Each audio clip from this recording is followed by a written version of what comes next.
আসামি শেখ হাসিনা, আসাদুজ্জামান খান কামাল এবং চৌধুরী আব্দুল আল মামুনের বিরুদ্ধে যে মামলাটি দায়ের হয়েছে আইসিডিবিডি কেস নাম্বার 1, সেটি আজকে নির্ধারিত তারিখ ছিল এবং আজকে ছিল তাদের বিরুদ্ধে যে গ্রেপ্তারি পরোয়ানা জারি হয়েছিল সেই গ্রেপ্তারি পরোয়ানা তামিল হয়েছে কিনা সেটা রিপোর্ট দেওয়ার জন্য।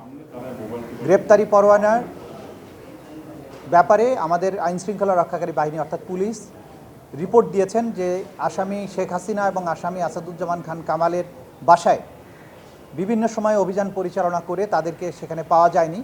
তারা রিপোর্ট দিয়েছেন আরও যে বিভিন্ন সামাজিক যোগাযোগ মাধ্যম এবং পত্রপত্রিকার রিপোর্ট থেকে তারা জানতে পেরেছেন যে এই আসামিদ্বয় গ্রেপ্তার এড়ানোর জন্য বর্তমানে ভারতে পলাতক অবস্থায় রয়েছেন, তাদেরকে পরবর্তীতে গ্রেপ্তার করা সম্ভব হলে আদালতে সোপর্দ করবে।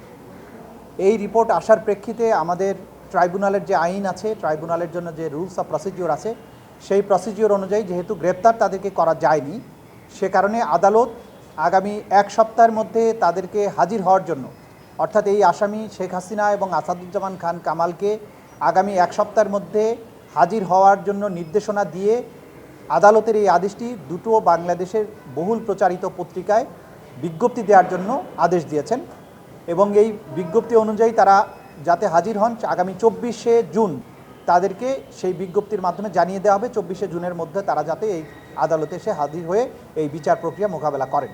আগামী 24শে জুন তারিখে পরবর্তী তারিখ নির্ধারিত হয়েছে।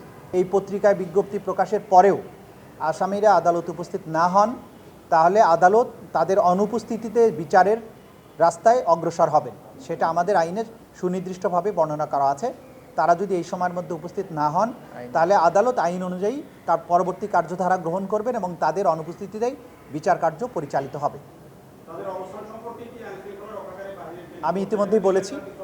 আমরা ইতিমধ্যেই বলেছি যে তারা রিপোর্ট দিয়েছেন যে আসামিদ্বয় আইন শৃঙ্খলা রক্ষাকারী বাহিনী এগুলো ডিল করবেন।